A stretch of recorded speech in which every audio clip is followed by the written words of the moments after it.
Hello students, इस video में हम लोग एक एक नियम पढ़ने वाले हैं।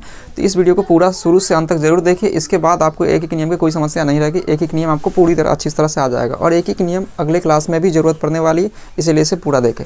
जैसा कि इसका देख सकते हैं, इसका पहला सवाल है और ये क्लास 6 एक्सरसाइज 11 का है ना, ध्यान रखें।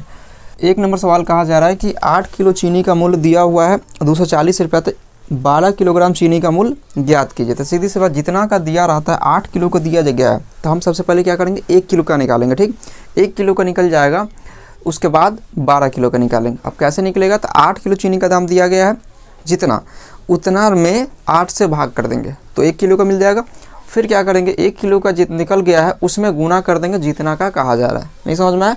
अब समझ में आएगा। देखिए यहाँ बनाते हैं, तब लिखेंगे चूँकि 8 किलोग्राम या केजी चीनी का मूल्य बराबर, ऐसा लिख सकते हैं, चीनी का मूल्य बराबर 240 रुपया दिया गया है।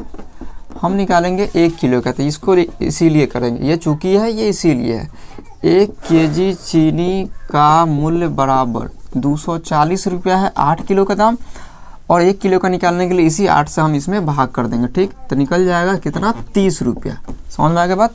अब निकालना है कितना, 12 किलो का। तो 12 केजी चीनी का मूल्य बराबर 1 किलो का जितना आया है उसमें हम गुना कर देंगे जितना निकालना है। 12 किलो का निकालना है तो हम 12 से गुना कर देंगे। 12 तिहाई 36, तो कितना आ गया, 360 रुपया। समझ में आ गया बात? क्या करते हैं, दिया गया था 8 किलो चीनी का दाम, तो हम क्या निकाले, 1 किलो का, उसी 8 से भाग करके। ठीक है, 8 से हम भाग करके 1 किलो का निकाली। अब 12 किलो का कहा जा रहा है, तो 1 किलो चीनी का जितना दाम आया है, 1 किलो का जितना दाम आया है उसी से हम गुना करेंगे जितने किलो का कहा जाएगा। 12 किलो का कहा जा रहा था, हम 12 से गुना करके हम प्राप्त कर दिए 360 रुपया। समझ में आ गया बात?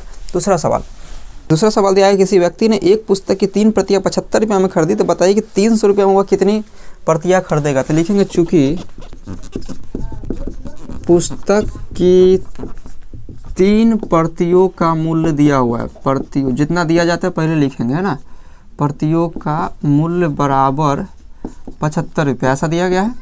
तो हम पहले 1 का निकालेंगे। पुस्तक की 1 प्रतियों का मूल्य बराबर 75/3। ठीक है, तो कितना आ जाएगा, 25 रुपया। 25 रुपया, 1 प्रति का मूल्य कितना आ गया, 25 रुपया। लेकिन इसमें कहा जा रहा है कि तो बताइए कि 300 रुपया में कितना प्रति मिल जाएगा। तो लिखेंगे इसीलिए 300 रुपया में प्रतियों की संख्या, प्रतियों की संख्या। ठीक है, 300 रुपया में प्रतियों की संख्या कितना आ जाएगा, देखिए 300 रुपया ऐसे कर सकते हैं बटा 25, तो इस प्रकार से आ जाएगा कितना, 12 प्रतियां आंसर। ठीक है, इस प्रकार से इसका आंसर कितना आ जाएगा, 12। इसका एक और तरीका है बनाने का, जो हम लिख सकते हैं, ऐसे बना सकते हैं, या इसको ही दूसरे तरीके से बना सकते हैं, दूसरी विधि। ठीक है, दूसरी विधि लिखेंगे चूँकि जैसा है, पहला लाइन तो वही रहेगा जो दिया गया है। पुस्तक ऐसा लिखेंगे, 75 रुपया में प्रतियों की संख्या, प्रतियों की संख्या। ठीक है ना, 75 रुपया में प्रतियों की संख्या बराबर कितना दिया हुआ था, 3। तो इसीलिए 1 रुपया में प्रतियों की संख्या हम निकाल सकते हैं। 1 रुपया में प्रतियों की संख्या कितना जाएगा, 3/75। ठीक है, 3/75। अब क्या निकालना, 300 रुपये का। ये थोड़ा सा आसान लगता है देखने में। 300 रुपया में प्रतियों की संख्या कितना हो जाएगा, 1 प्रति का जितना मिला है उसमें गुना कर देंगे हम जितने रुपए का कहा जा रहा है। ठीक है, तो 75 से ये कट जाएगा 4 मरतब, तो 4 तिहाई 12 आंसर। समझ में आ गई होगी? क्या किए, 75 रुपये में प्रतियों की संख्या 3 दिया हुआ था, 1 रुपये में हम निकाल लिए कि प्रतियों की संख्या कितना होगा। तो 3 इस जितना दिया रहता है उससे इसमें भाग करते हैं, 3/75। 1 का निकल गया। जब 1 का निकल जाता है तब जितने रुपए का कहा जाता है उससे गुना कर देते हैं। 1 में जितने रुपए से कहा जाए उतने से गुना करते हैं। तो हम यहाँ 300 से गुना कर दिए, तो आ गया कितना, 12 आंसर। आंसर सेम ही है, तरीका अलग है, तो आपको जो विधि ठीक लगे उससे बना लीजिएगा। ठीक है ना, तो इस वीडियो को रोक कर आप इसे नोट कर लीजिए।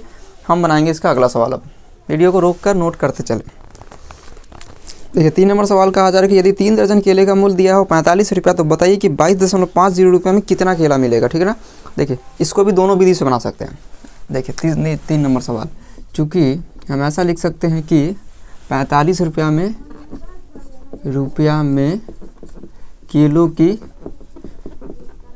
की संख्या बराबर 3 दर्जन। 3 दर्जन मतलब कितना? 3 दर्जन। इसका मतलब हम इस क्या कर सकते हैं, 3 गुना 12, तो 12 तिहाई 36। वैसा कर सकते हैं कि 12 तिहाई 36, 36 केला हो जाएगा। इसीलिए 1 रुपया में कितना केला मिलेगा? 1 रुपया में किलो की संख्या बराबर 36, अब बटा हो जाएगा 45। 36 बटा 45, तो इसको काट सकते हैं। 9 चौका 36, 9 पचे 45, तो कितना आ जाएगा? 4/5 किलो की संख्या। 1 रुपया में किलो की संख्या कितना आ जाएगा? 4/5। ठीक है। इसीलिए अब जितने का पूछा जा रहा है 22.50 रुपया में किलो की संख्या बराबर 4/5। एक का निकल गया, उसी एक में जितने का पूछा जाता है उतने का गुना कर देंगे। 22.50, 5 चौका 20, फिर कितना हो जाएगा? 50 जीरो। इसको गुना कर देते हैं। 0 4 पंचे 20 के 0 हासिल 2, 4 चौका 16 2 18। इस प्रकार से 22.50 रुपये में कितना केला मिल जाएगा? 18 केला मिल जाएगा। राइट, 18 केला मिल जाएगा। आप चाहे तो इसे फिर से दर्जन में बदल सकते हैं। कैसे बदलते हैं? यहाँ क्या किए थे? 12 से गुना किए थे, तो यहाँ भाग कर दीजिए, इतना दर्जन हो जाएगा। और इसको लिख दीजिए, कितना हो जाएगा? 1.1/2 दर्जन। ठीक है, 1.1/2 दर्जन हो जाएगा ना। चलिए, तो इस प्रकार से हमने 3 नंबर सवाल भी बना लिया। चौथा सवाल देखते हैं। चौथा सवाल कहा जा रहा है कि यदि एक छात्रावास में प्रति 8 बच्चों के लिए चावल की खपत 4 किलोग्राम है, तो 30 बच्चों के लिए चावल की खपत कितनी होगी? बच्चों के हिसाब से पूछा जा रहा है, तो हम बच्चे के हिसाब से देखेंगे। कहेंगे कि 30 बच्चे में चावल की खपत ऐसे करके है। यहाँ देखें कि 8 बच्चों के लिए चावल की खपत कितना है? 4 किलोग्राम। तो हम सबसे पहले एक बच्चे की निकाल लेंगे कि एक बच्चे में चावल की खपत कितनी हो रही है। उस प्रकार से आराम से जितने के भी पूछा जाए उतने का निकाल सकते हैं। लिखेंगे चूँकि 8 बच्चों में चावल की खपत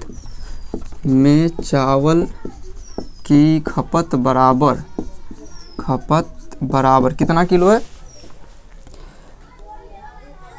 4 किलोग्राम है ना। 4 किलोग्राम मतलब केजी। इसीलिए हम एक बच्चे का निकाल सकते। एक बच्चों में चावल की खपत बराबर 4/8 केजी, मतलब 1/2 केजी हो जाएगा। 1/2 केजी। इसीलिए अब कितने बच्चों का कहा जा रहा है? तो 30 बच्चों का है ना। तो एक बच्चा का निकल गया, तो 30 बच्चों का, 30 बच्चों, यहाँ पर बच्चा हो जाएगा एक बच्चा। ठीक है ना। और 30 बच्चों में चावल की खपत बराबर कितना होगा? एक बच्चा का जितना निकला है उसमें आप 30 से गुना कर दीजिए। हमेशा से ऐसे ही बनाते आ रहे हैं। तो क्या हो जाएगा? 15 केजी। 30 बच्चा में कितना चावल खपत होगा? 15 केजी। समझ में आ गई बात? सेम इसी प्रकार से बन रहा है। हर सवाल एक ही है। पाँचवा सवाल क्या कहा जाए? एक हवाई जहाज़ 5 घंटे में 4000 किलोमीटर उड़ता है, तो वह 3 घंटे में कितना उड़ेगा? घंटा में पूछा रहा था, घंटे के हिसाब से चलेंगे। ठीक है ना। लिखेंगे चूँकि 5 घंटा में हवाई जहाज़ उड़ता है, 5 घंटा में हवाई जहाज़ उड़ता है। ठीक है, जहाज़ उड़ता है कितना किलोमीटर? 100 देख लीजिए। वो उड़ता है 4000 किलोमीटर। 4000 किलोमीटर।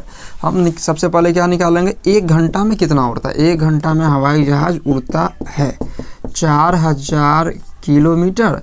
अब बटा कितना? 5 घंटा था, तो हम 5 से ही भाग करेंगे। ठीक है। 5 8 40 2 0। इसका मतलब क्या हुआ कि 1 घंटा में वो 800 किलोमीटर उड़ता है। ठीक है। अब जितने का कहा जा रहा है उतने का निकाल देंगे। जैसा कि इसमें कहा जा रहा है कि 3 घंटा में कितना उड़ेगा, तो 3 घंटा में हवाई जहाज़ उड़ेगा। ठीक है, बराबर 1 घंटा में जितना मिला है उसमें हम 3 से गुना कर देंगे। 3 से गुना करेंगे तो 8 3 24, 24 से आ जाएगा आंसर। समझ में आ गई बात? तो इस प्रकार से हमने देखा कि 5 घंटा में हवाई जहाज़ उड़ता है 4000 किलोमीटर, तो 1 घंटा में हवाई जहाज़ उड़ेगा कितना? उड़ता है या उड़ता है चलेगा 4000 बटा 5 800 किलोमीटर आ गया। ठीक है, तो 3 घंटा में हवाई जहाज़ कितना होगा? 1 घंटे का जितना आ गया उसी में हम 3 से गुना कर दी तो आ गया 2400 किलोमीटर। मतलब 1 घंटे में उड़ता है 800 किलोमीटर, तो 3 घंटे में उड़ जाएगा कितना 2400 किलोमीटर। समझ में आ गई बात। तो इसी प्रकार से आगे भी बनने वाला है, तो आप इसे नोट कीजिए वीडियो को रोककर। हम बनाएंगे इसका अगला सवाल। आई होप आपको ये सभी सवाल समझ में आ गए होंगे। और एक बात बीच में ही बता दूँ आपको, अगर इसी तरह से पढ़ना चाहते हैं 7, 8, 9, 10 के को भी, तो आप डिस्क्रिप्शन चेक कर सकते हैं, उसमें लिंक दिया गया है, आप वहाँ से जाके पढ़ सकते हैं। हमारा ही अदर चैनल है, उसे भी सब्सक्राइब करें। चलिए हम बनाते हैं इसका अगला सवाल, इसे नोट कीजिए आप पहले। वो देखिए वीडियो चालू ही नहीं हुआ था, वीडियो पॉज हो गया था, मैं पूरा बना चुका हूँ।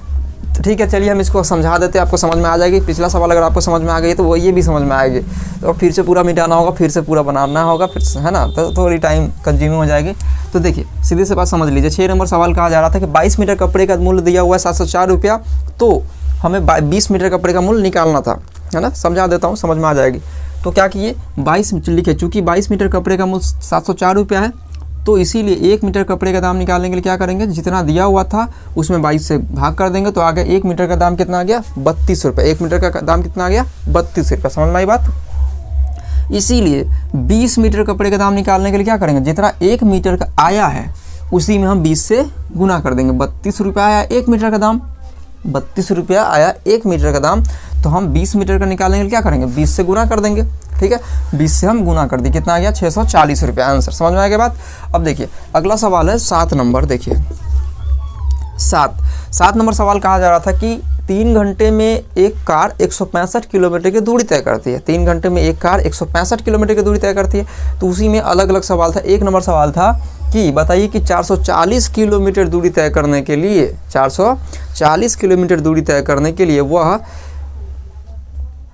कितना समय लगेगी। ठीक है ना, यही सवाल था।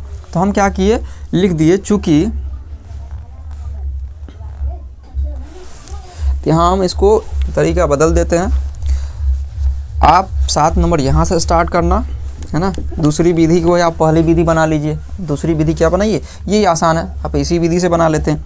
चलिए इसी को कर देते हैं हम 7 नंबर सवाल। दूसरी विधि छोड़ो, ये पहली विधि है। 7 नंबर सवाल, ठीक है। 7 नंबर सवाल में कहा जा रहा था कि चूँकि 165 किलोमीटर की दूरी तय करने में लगा समय 3 घंटा। ठीक है, तो हम इसीलिए 1 किलोमीटर की दूरी तय करने में कितना समय लग जाएगा, 3/165, है ना। अब क्या किए, इसीलिए 440 किलोमीटर की दूरी तय करने में कितना समय लगेगा, तो हम देख लिए कि 1 घंटा में 1 किलोमीटर दूरी तय करने में जो समय लगा था उसी से हम 440 में गुना कर दिए।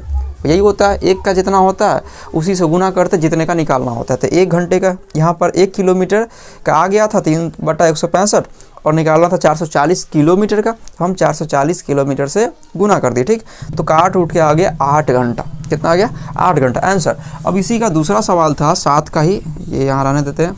यहाँ से हो गया 7 का 2। देखिए 7 का 2 में क्या कहा जा रहा है कि 6.1/2 घंटे में तय की गई दूरी ज्ञात कीजिए। तो आपको फिर इसी से चलना पड़ेगा कि 1 घंटे का निकालना पड़ जाएगा, तभी जाकर बनेगा। तो 3 घंटे में कार दूरी तय करती है कितना, 165 किलोमीटर। तो हम निकाल दिए 1 घंटे में कार दूरी तय करेगी 165/3 किलोमीटर, तो 55 किलोमीटर आ गया। और क्या किए, 6.1/2 घंटे में निकालना है, तो 6.1/2 से हम गुना कर दिए 1 घंटे में जितना आया था। 1 घंटे में 55 किलोमीटर की दूरी तय करती थी, तो 6.1/2 में गुना कर दिए। तो इस प्रकार से आ गया हमें 6.1/2 घंटे में जितनी दूरी तय की। इस प्रकार से आ गया आंसर कितना, ये 35.75 किलोमीटर वो तय करेगा दूरी। समझ में आ गई होगी बात आपको। चलिए अगर ये आप समझ में आ गई तो इसे आप नोट कीजिए। हम बनाते हैं इसका अगला सवाल।